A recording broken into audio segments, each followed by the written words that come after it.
So dear students, welcome again in this lecture room.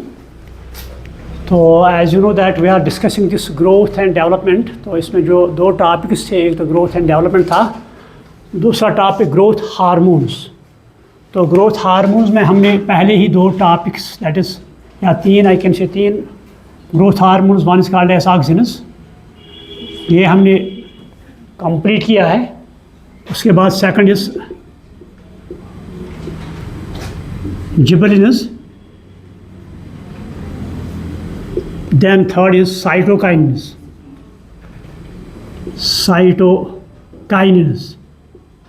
तो ये three growth hormones हमने ये डिस्कस किए, उनकी डेफिनेशन, उनकी डिस्कवरी या उनका फिजियोलॉजी या फंक्शंस ये हमने डिस्कस किया.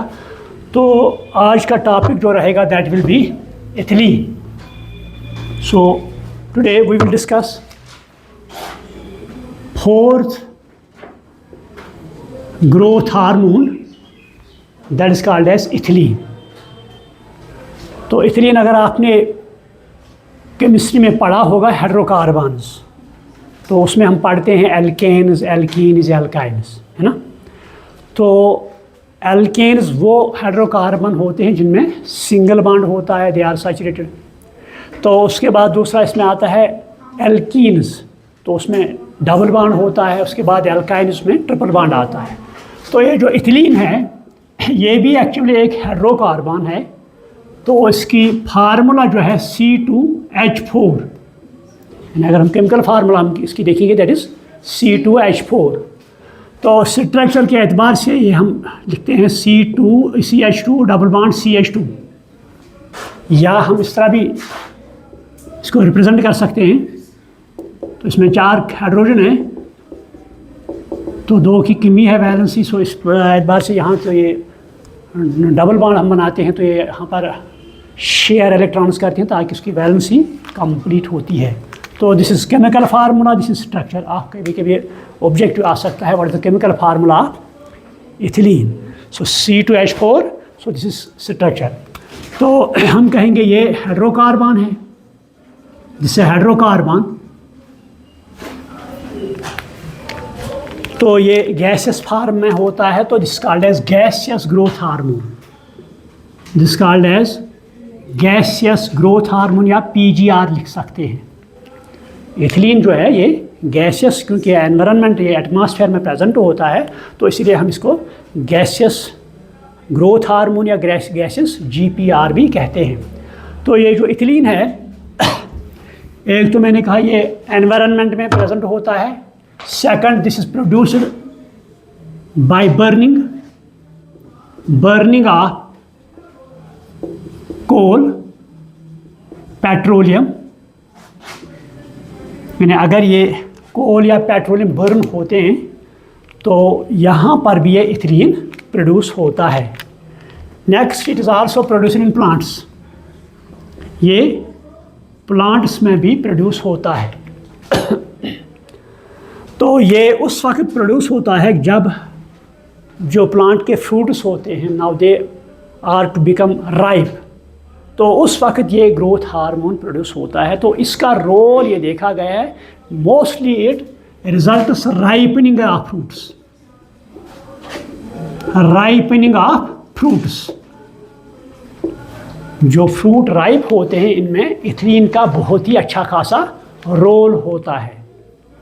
तो that is why this hormone is called as ripening hormone. आप ये लिखो, ये ऑब्जेक्टिव आ सकता है. This is called as ripening hormone. हम इसे राइपनिंग हार्मोन भी कहते हैं. तो अगर हम इसकी डिस्कवरी देखेंगे, कब इसकी डिस्कवरी हुई, कब ये देखा गया कि ये ग्रोथ हार्मोन है, ये राइपनिंग करता है. तो कहते हैं कि एक दफ़ा एक किंग था, वो दूसरे किंग के पास चला गया, तो उसने अपने साथ बहुत से गिफ्ट्स ले लिए, क्योंकि इन दोनों तो जो ट्रांसपोर्ट था सी में जाना पड़ता था, हम उर्दू में कहेंगे समंदरी जहाज़. तो उस समंदरी जहाज़ जो था में उसने अपने साथ गिफ्ट्स ले लिए थे. तो इन गिफ्ट्स में बनाना भी थे या फ्रूट्स भी थी. तो उनको जो जहाज़ होता है, निचले पार्ट जो होता है उसी में रखे गए। तो जब वो पार उन्होंने किया सीप, तो अब वो पोर्ट पर पहुँचे, अब उनको उतरना था। तो उतरने के बाद आपने देख लिया कि गिफ्ट्स क्या क्या है, तो उन्होंने बनाना देखे वो ख़राब हुए थे, डैमेज हुए थे। तो अब किंग ने हुक्म दिया इनको फेंक दो, अब ख़राब हो गए, हम नहीं ले सकते हैं। लेकिन उनमें एक, हम कहेंगे साइंटिस्ट था एक प्रेजेंट, या हम एजुकेशन था या बॉटनिस्ट था, तो उसने इस पर सोचना शुरू किया कि क्यों ये ख़राब हो गया। अगर हमने इस जहाज़ में बनाना अच्छे रखे थे, कोई डिफेक्ट नहीं था, तो ख़राब क्यों हुए।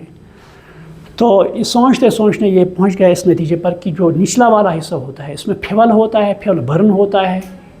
तो जब फ्यूल बर्न होता है यहाँ से गैसेस प्रोड्यूस होते हैं। तो उसने कहा कोई ना कोई गैस यहाँ से खारिज हुआ है ड्यूरिंग बर्निंग ऑफ फ्यूल, तो उसी गैस की वजह से ये ख़राब हुए हैं। कौन? बनाना। तो बाद में एक क्रॉकर, एक साइंटिस्ट था क्रॉकर, हालांकि आपकी एनसीईआरटी में ये नहीं है, ये आप लिखो क्रॉकर, जिसने ये आइसोलेट किया। It was Crocker who isolated this ethylene from plants.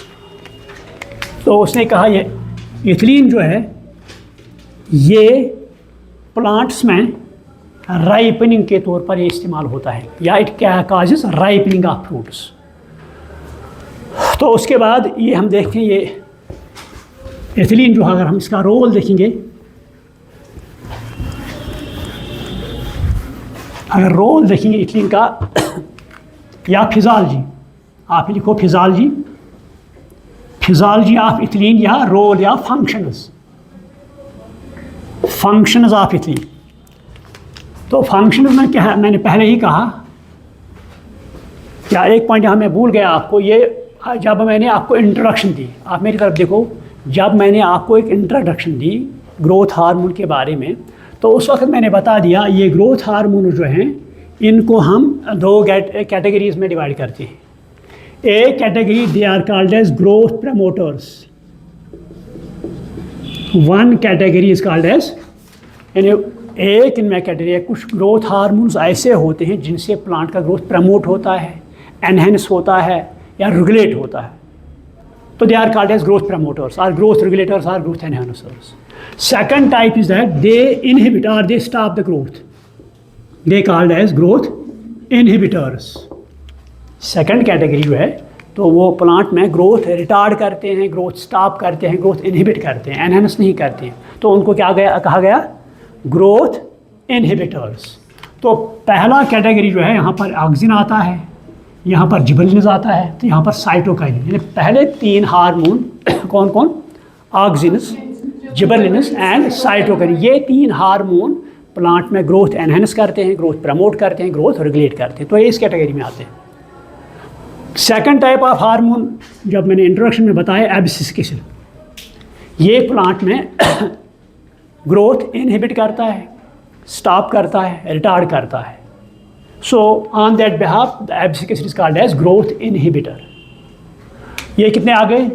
1 2 3 4, यानी ऑक्सिन्स, जिबरेलिन्स, साइटोकाइनिन एंड, तो फोर्थ वन इज जो अभी हम पढ़ रहे हैं इथिलीन, है ना, जो हम अभी पढ़ रहे हैं इथिलीन। तो ये इथिलीन इन बीच में आता है। इथिलीन ग्रोथ हार्मोन जो है इनके दरमियान आता है। यानी इथिलीन जो है कभी कभी ये ग्रोथ प्रमोटर एक्ट करता है, कभी कभी ये ग्रोथ इनहिबिटर एक्ट करता है। ये आप देखो, ये पॉइंट हो सकता है एग्जाम में आ सकता है। Why it is called? Why comes in between growth promoters and growth this inhibitors? कभी कभी उसके इसके कुछ रोल्स ऐसे हैं जो ये प्रमोट ग्रोथ करता है प्लांट में, कुछ लेकिन रोल्स इसके ऐसे हैं जो ये क्या करता है? स्टॉप करता है, ग्रोथ इनमें रिटार्ड करता है। तो that is why it is called as growth inhibitor. तो ये किन में? इन दरमियान में आता है। Got me? समझ में आ गया पॉइंट? तो अब फिज़ालजी आप ले लेंगे। तो मैंने पहले ही कहा फर्स्ट इम्पॉर्टेंट फंक्शन इसकी जो है फ्रूट राइपनिंग, यानी राइपनिंग ऑफ, फर्स्ट पॉइंट आप लिखो, राइपनिंग ऑफ फ्रूट्स। क्योंकि ये देखा गया, मान लो यहाँ पर फ्रूट है, चाहे एप्पल ले लेंगे, बनाना ले लेंगे, ये मान लो यहाँ पर फ्रूट, तो जो ही ये बढ़ता जाता है, ये देखा गया, तो एट एंड यहाँ से इन प्लांट्स में ये इथिलीन प्रोड्यूस होता है। तो ये जो फ्रूट है इनमें टिश्यूज़ होते हैं कि नहीं होते हैं? फ्रूट में टिश्यूज़ होते हैं, है ना, जब ये ग्रीन होते हैं इनमें टिश्यूज़ होते हैं। तो आपने पढ़ा होगा 9th में भी, 11th में 10th में भी, ये जो टिश्यू है जब ये कंबाइंड सेल्स होते हैं तो कभी कभी इनके दरमियान स्पेसेस होते हैं। जब सेल्स यहाँ पर टिश्यू बनाते हैं कभी कभी ऐसा होता है यहाँ पर कुछ स्पेसेस होते हैं, तो उन स्पेस का क्या कहते हैं हम? Intercellular spaces. इसी तरह ये फ्रूट का टिश्यू जो होता है यहाँ पर भी स्पेसेस होंगे। तो ये देखा गया जब ये इथिलीन प्रोड्यूस होता है तो ये इन्हीं जो टिश्यूज़ हैं इनके स्पेसेस इनमें चला जाता है। यानी आप ये लिखो during ripening the ethylene produced goes into intercellular spaces of fruits, of tissue of fruits, goes into intercellular spaces, goes into intercellular spaces of tissues of fruits। यानी फ्रूट के जो टिश्यू होते हैं इनमें जो इंटरसेलुलर स्पेस होती है तो ये इथिलीन इसी में फैल जाता है। Then it cause ripening of fruit. Clear हुआ है? तो फर्स्ट रोल क्या है? Ripening of fruit. तो इसी पर इसका ऑन दिस बिहाफ ये इथिलीन जो है it is called as ripening hormone, जो मैंने पहले ही बताया, इस कॉल्ड एज राइपनिंग हार्मोन। ये तो पहला रोल है। सेकंड रोल आप लिखो, जब हम सीड सो करते हैं, जब हम सीड सो करते हैं किसमें? सॉइल में।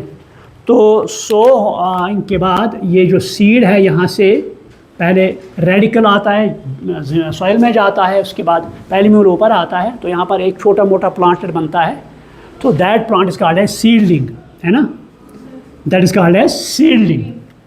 तो ये सीडलिंग जो है, इस सीडलिंग में ये देखा गया ये इथिलीन जो है ये इसमें 3 असर दिखा जाए, 3 तरीके के असर दिखाता है। ये जो सीडलिंग है, plant seedling, specially in case of dicots, आप ही लिखो in dicot seedlings. Dicot seedling जो है इनमें ये इथिलीन जो है इसमें 3 तरह के रेस्पॉन्स दिखाता है। So that phenomenon is called as triple response. आप ये लिखो, मैं एक्सप्लेन करता हूँ बाद में। That is called as triple response. ये कभी कभी एग्जाम में आता है 2 नंबर या 3 नंबर का ट्रिपल रेस्पॉन्स। ट्रिपल रेस्पॉन्स किन में? डाइकॉट सीडलिंग में। मान लो यहाँ पर इथिलीन है C2H4, यहाँ पर डाइकॉट सीडलिंग है। आप बोर्ड की तरफ देखो सारे। तो पहला क्या असर दिखाएगा यहाँ पर? ये जो सीडलिंग है इसका ग्रोथ जब होगा ये हॉरिजॉन्टल होगा। एक तो अपवर्ड होता है, दूसरा इस तरह हॉरिजॉन्टल होता है। ठीक है? So that is called as horizontal growth in seedlings. पहला पॉइंट आपने देखा है जब सीड्स जर्मिनेट होते हैं तो उसका पैलीम्यूल ऐसा आता है ऊपर, देखा है कभी? नहीं थी। मैंने कहा, बार बार मैंने कहा आप घर में ये करो एक्सपेरिमेंट।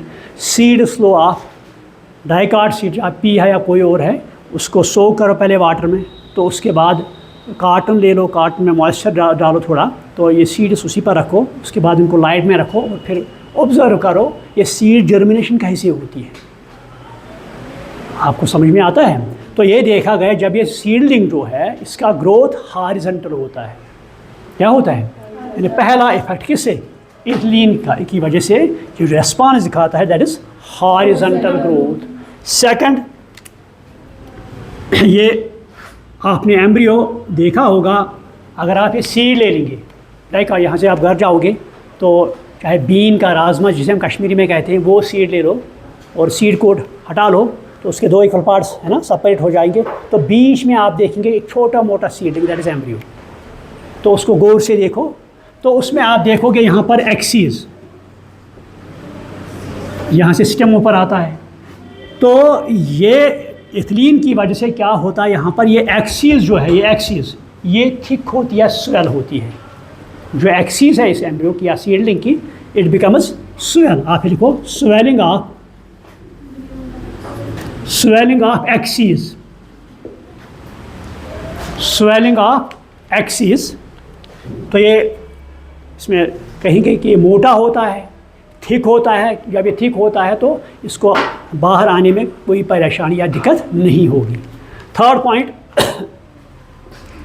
जो डाइकार्ड्स होते हैं जब ये बाहर आते हैं, मैंने कहा उनमें से हुक लाइक होता है पहले। जब ये सीड्स जर्मिनेट होते हैं ऊपर से ऐसे आते हैं, ये हुक बनाते हैं, एक hook like, so this called as hook formation. आप लिखो हुक फॉर्मेशन, हुक फॉर्मेशन। तो ये 3 तरह के इफेक्ट्स हैं। पहला क्या है? हॉरिजॉन्टल ग्रोथ इन सीडलिंग। सेकंड क्या है? Swelling in axis. थर्ड क्या है? Hook formation. किन में? डाइकार्ड सीडलिंग में। सो दिस इज का कितने इफेक्ट्स आए यहाँ पर? 1 2 3। So this is called as triple, this called as triple response. ये कभी कभी छोटा क्वेश्चन आ सकता है, ट्रिपल रेस्पॉन्स, या ऑब्जेक्टिव में भी आ सकता है, चाहे आपका नीट हो या आपका बोर्ड का एग्ज़ाम हो। The effect of ethylene shows, इनमें से कोई हो सकता है वहाँ पर। तो यहाँ पर मैंने कहा, क्या कहा? डाइकार्ड सीडलिंग। तो कभी कभी आ सकता, क्या ये मोनोकार्ड सीडलिंग में ऐसा रोल प्ले करता है कि नहीं है? ऐसा आपको क्वेश्चन आ गया क्या? मतलब आपने पढ़ दिया जो इथिलीन है डाइकार्ड्स में ये 3 तरह के रेस्पॉन्स दिखाता है, लेकिन क्या ये मोनोकार्ड सीडलिंग में ऐसा? तो ये देखा गया कुछ सीड्स ऐसे हैं। तो आप इस तरह इट आल्सो इन सम, आप इस तरह इन सम, ये आपके एनसीईआरटी में नहीं है लेकिन कोई किसी वक्त कह सकता है आपको। In some monocot seedlings, monocot seedlings, in some monocot seedlings same effect will be there. In some monocot seedlings same effect will be there. So इसको हम कहते हैं ट्रिपल रेस्पॉन्स। ये क्लियर हुआ कि नहीं? फिर से कहूँ, क्लियर हुआ? फिर से मत कहूँ। So this second role. Next, ये जो इथिलीन है, इट इनिशिएट्स, क्या ये कहूँ मैं, ये जो मैंने कहा फ्रूट राइपनिंग होती है ना, फ्रूट राइपनिंग, फ्रूट राइपनिंग। तो ये देखा गया जब इन फ्रूट्स में राइपनिंग होती है तो राइपनिंग के दौरान उनमें रेस्पिरेशन इंक्रीज होती है। किस वक्त? यानी जूरिंग, आपके पॉइंट लिख लो, during respiration, during this ripening of fruits there occurs increase in respiration. There occurs increase in respiration. This is called as respiration या respiratory climacteric. This is called as respiratory climacteric. Climacteric, climacteric ये point लिखो आप। And during ripening of fruits, increase in respiration takes place. So such effect or such process called as respiratory climacteric. तो कभी कभी आपको board exam में आ सकता है एक्सप्लेन रेस्पिरेटरी क्लाइमैक्टेरिक। आपको समझ में आ गया? इट इज़ नथिंग, सिंपली जब राइपनिंग होती है किन में? फ्रूट्स में। तो ड्यूरिंग राइपनिंग तो रेस्पिरेशन की रेट जो है इंक्रीज होती है, तो उस प्रोसेस को हम क्या कहते हैं? क्लाइमैक्टेरिक। लेकिन आपके एनसीईआरटी में वहाँ आप करेक्शन करेंगे, वहाँ लिखा गया क्लाइमैक्टिक, CLIMACTIC, क्लाइमैक्टेरिक है ये, वहाँ क्या लिखा गया? TIC। ये आप पढ़ना, उसको करेक्ट करना। तो ये और एक इफेक्ट इसका है जिसका as respiratory climacteric. Next, it initiates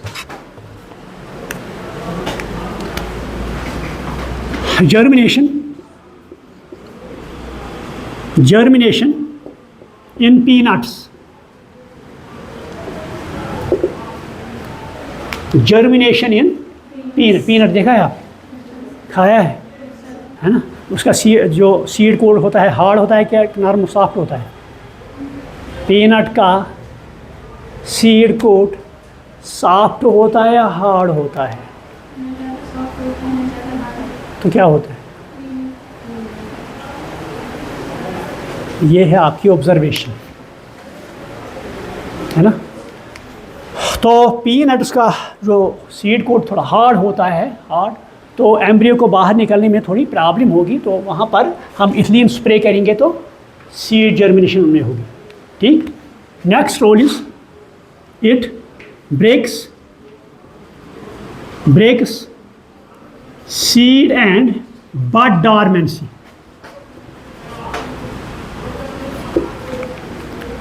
seed and bud dormancy. तो ये डॉर्मेंसी आपने सुनी है, ये वर्ड डॉर्मेंसी।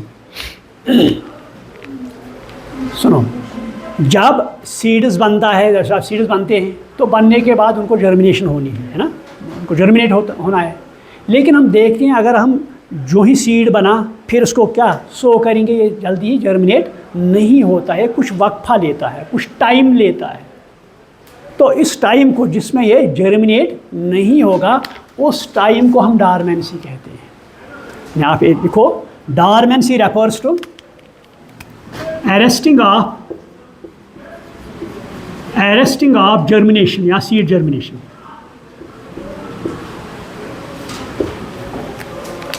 यानी इस वक्फे में या इस पीरियड में सीड जर्मिनेट नहीं होगा, तो इसको हम क्या कहेंगे, डॉर्मेंसी या स्लीपिंग पीरियड हम कहेंगे। जब हम सोते हैं तो उस वक्त क्या होते हैं, इनएक्टिव होते हैं ना, तो उस वक्त हम कोई एक्शन नहीं कर सकते हैं। इसी तरह ये भी कुछ टाइम के लिए सोता है, स्लीपिंग पीरियड होता है, तो उसमें या वक्फा लेता है, तो उस पीरियड में इसकी जर्मिनेशन नहीं हो सकती है। That period is called as dormancy, क्योंकि इसमें कोई प्रॉब्लम होती है, कुछ अभी इसकी डेवलपमेंट अच्छी तरह नहीं हुई है।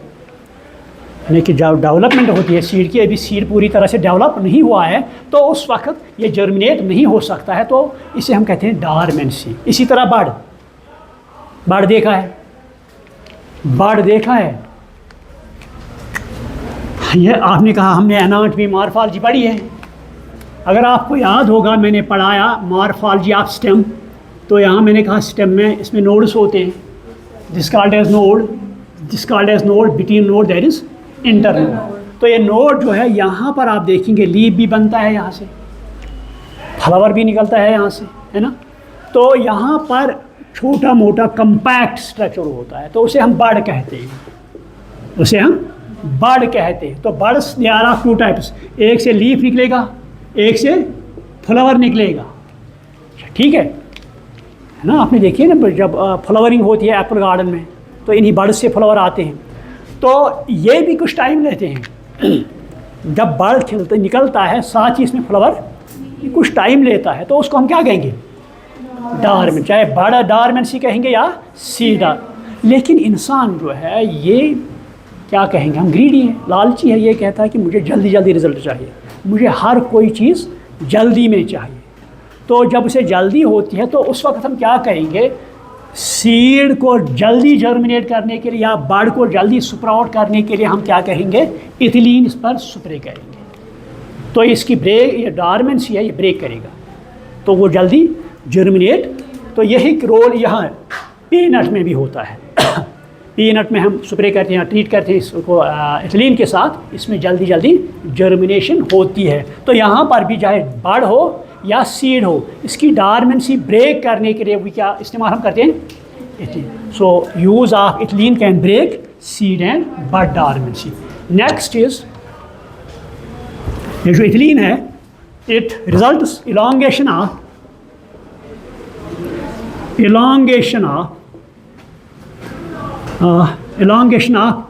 आपको petiole oblique internode, elongation of petiole and internode in deep watered rice plants.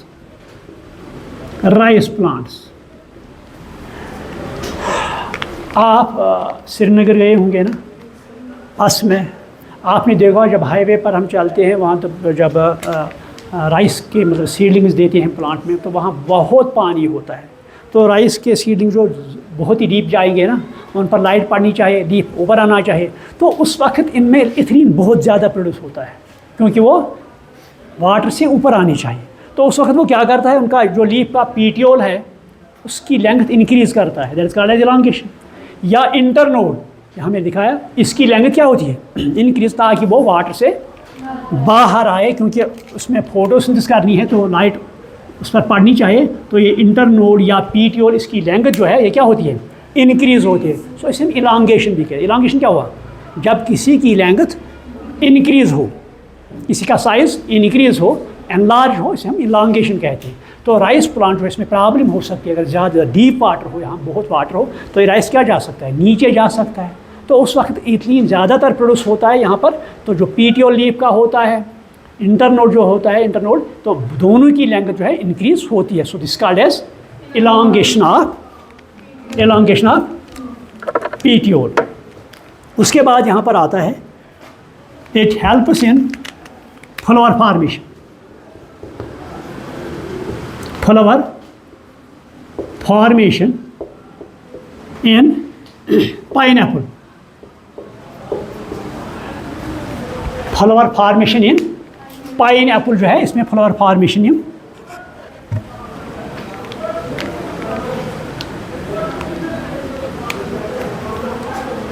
Flower यानी पाइन एप्पल में अगर हम चाहें तो जल्दी जल्दी फ्लावर फॉर्मेशन इसमें प्रोड्यूस कर सकते हैं। नेक्स्ट रोल क्या है इसका, it helps in growth of root, यानी रूट का ग्रोथ ये इंक्रीज करता है। नेक्स्ट, रूट हीयर्स, ये दो जो हैं आपने देखा होगा, ये प्लांट है, प्लांट में जो रूट है वेरी इंपॉर्टेंट पार्ट है प्लांट का। एक तो ये प्लांट को फिक्स करता है सॉइल में, second it helps in absorption of water and minerals. तो इस रूट पर small unicellular hair like structures होते हैं, उनका क्या कहते हैं, रूट हेयर्स। तो रूट हेयर की फंक्शन क्या है, absorption of water and minerals. तो इथिलीन इन दो चीज़ों का, एक तो किसका, रूट का, दूसरा रूट हेयर, इनका ग्रोथ इंक्रीज करता है ताकि रूट में या प्लांट में water and mineral absorption more and more हो। तो ये पॉइंट को आप, so it helps in growth of roots and root hair to increase absorption of water and minerals. Next, what you call senescence. Next role आप लिखिए senescence.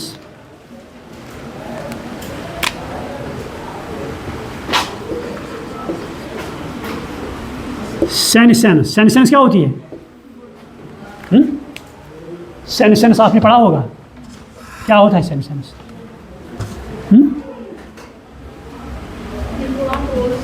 हाँ, senescence या एब्शन, दो है, दो पॉइंट्स पहले मैं बताऊं। Number 1 senescence, number 2 एब्शन। प्लांट में एजिंग नहीं होती है, ये प्लांट ले लो, प्लांट में एजिंग किन में होती है, हम में एजिंग होती है ना, हम बूढ़े होते हैं, पहले छोटे होते हैं, उसके बाद लड़के लड़कियां, उसके बाद जवान होते हैं, उसके बाद एजिंग, तो उसके बाद डेथ। लेकिन प्लांट जो हैं इनमें एजिंग नहीं होती है, क्योंकि इनमें एक special type of tissue present होता है, that is called as meristematic tissue. तो इसी की वजह से प्लांट में जो ग्रोथ है that is through out life, जितनी देर तक या जितनी इसकी उम्र हो तो उस वक्त तक ये इसमें ग्रोथ होता रहता है। तो इसीलिए हम कहते हैं प्लांट में ग्रोथ क्या है, लिमिटेड और अनलिमिटेड, अनलिमिटेड है ना।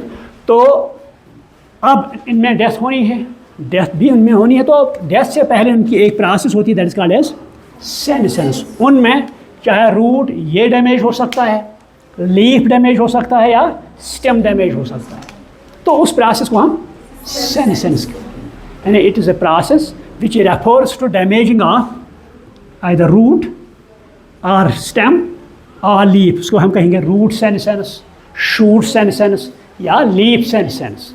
क्लियर? तो ज़्यादातर हम कहते हैं root and shoot, root senescence and shoot senescence. हो गया क्लियर सेनेसेंस? तो उसके बाद एब्सिशन। आपने देखा होगा जब खज़ान का मौसम आता है, खज़ान के बाद जब आप विंटर होने शुरू होता है तो दरख्त से क्या ये पत्ते गिरने लगते हैं, फ्रूट्स गिरते हैं खुद ब खुद। तो इस प्रोसेस को हम एब्सिशन कहते हैं। यानी abscission refers to leaf and fruit fall. आप ये लिखो, abscission refers to leaf and fruit fall. Abscission एक प्रोसेस होती है जिसमें पत्ते फ्रूट सब गिरते हैं। तो इन प्लांट्स को हम डेसिडुअस फॉरेस्ट भी कहते हैं, है ना। इनको हम डेसिडुअस, जिसमें टोटल लीफ फॉल होता है प्लांट से, उसको हम डेसिडुअस फॉरेस्ट कहते हैं। तो लेकिन हम अगर हम देखेंगे जिम्नोस्पर्म्स, उनमें भी लीफ फॉल होता है लेकिन कंटिन्यूसली नए लीफ भी आते हैं, उनको हम एवरग्रीन कहते हैं। तो यहाँ पर ये सेनेसेंस या एब्सिशन है, इनको इथिलीन प्रमोट करता है ना। Ethylene promotes senescence and abscission. It promotes senescence and abscission. तो यही वजह है, मान लो यहाँ पर प्लांट्स है, एक मैं ले लूँगा काटन प्लांट। आपने देखा है? नहीं देखा है ना, सुना है। आपके कपड़े काटन से बने होते हैं ना, तो ये प्लांट से हम हासिल करते हैं। तो इन प्लांट्स में ये काटन प्लांट जब फ्रूट बनता है इसे हम बाल कहते हैं, काटन बाल। तो इसी बाल में काटन होता है, वो वहाँ से हम निकालते हैं, फिर हम उसे फाइबर बनाते हैं, उसके बाद कपड़े बनाते हैं। क्लियर? तो कभी कभी क्या होता है, या यहाँ हम ले लेंगे कोई, यहाँ पर चेरी ले लेंगे, आप दिखाए होंगे। तो मान लो इस प्लांट में फ्रूट से बहुत ज़्यादा हुआ, तो इनका साइज़ क्या होगा? बहुत ज़्यादा फ्रूट्स बने हैं, साइज़ क्या होगा? स्मॉल होगा ना। क्या हो हम पसंद करेंगे? हम वो पसंद नहीं करते हैं। तो उस वक्त हम हम चाहते हैं कि कुछ फ्रूट से गिरना चाहिए, कुछ फ्रूट से। तो उस वक्त हम क्या, एथिलीन का स्प्रे कुछ इसमें डालते हैं। तो that is called as thinning of fruits. That is called as, आप लिखो, thinning of fruits in number 1 cherry. आप लिखो नंबर 1 चेरी, नंबर 2 कॉटन।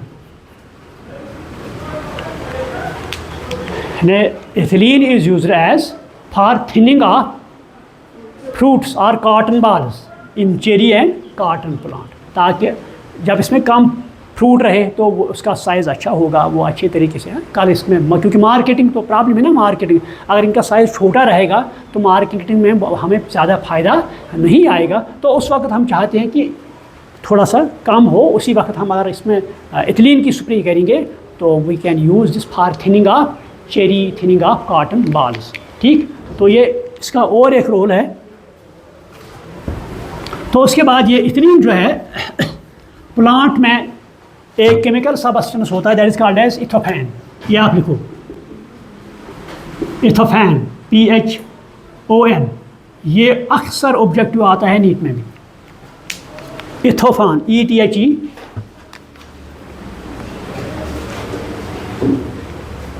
इथोफान।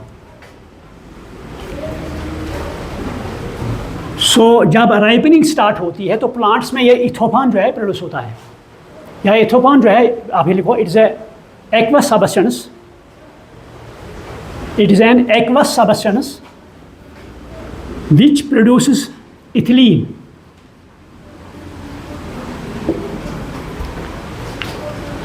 ये तो ट्रांसपोर्ट होता है कि में प्लांट्स में, रूट में, फ्रूट में, सब में ट्रांसपोर्ट होता है। तो ट्रांसपोर्ट के बाद यहाँ पर ये इथिलीन प्रोड्यूस करता है,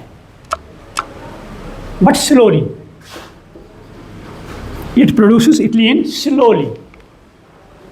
तो कभी कभी आपको बोर्ड का एग्ज़ाम आ सकता है, इसमें कोई what do you mean by ethephon, और write a short note on.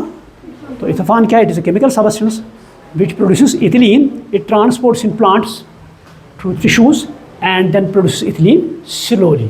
सो इसको हम इथोफान कहते हैं। ये अक्सर ऑब्जेक्टिव आता है बहुत नीट में भी और बोर्ड के एग्ज़ाम में। नेक्स्ट रोल इसका है, it initiates female flower formation in cucumber. खाए हैं क्यूकम्बर, है ना, बहुत खाए हैं। तो उनका प्लांट देखा है, फ्लावर किस कलर के होते हैं? येलो। और खीरा जो खाते हैं इसका फ्लावर कैसा होता है?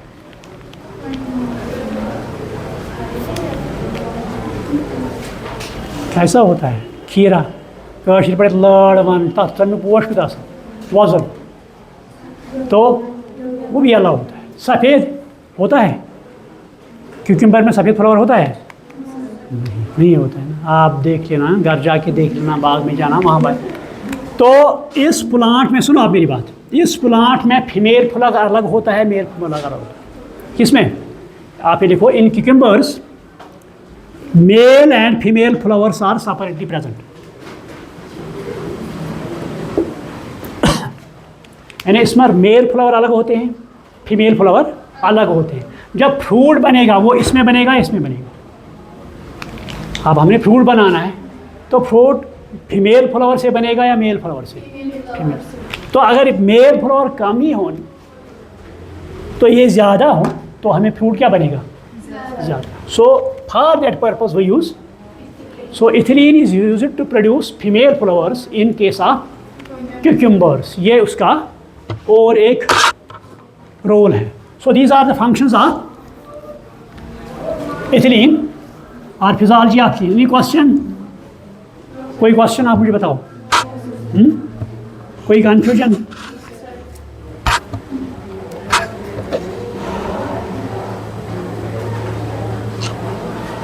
हाँ, और एक पॉइंट में यहाँ भूल गया, आप ही लिखो क्योंकि ऑब्जेक्टिव आ सकता है। It also result flower formation,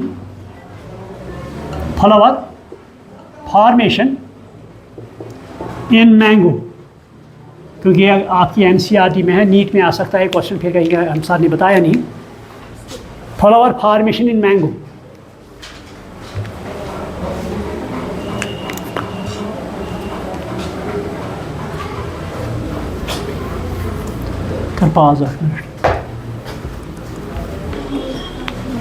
so this was all about hormone ethylene.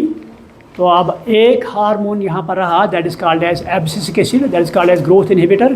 तो वो हम कल पढ़ेंगे। Any question, any confusion? So I should stop over here. Thank you very much.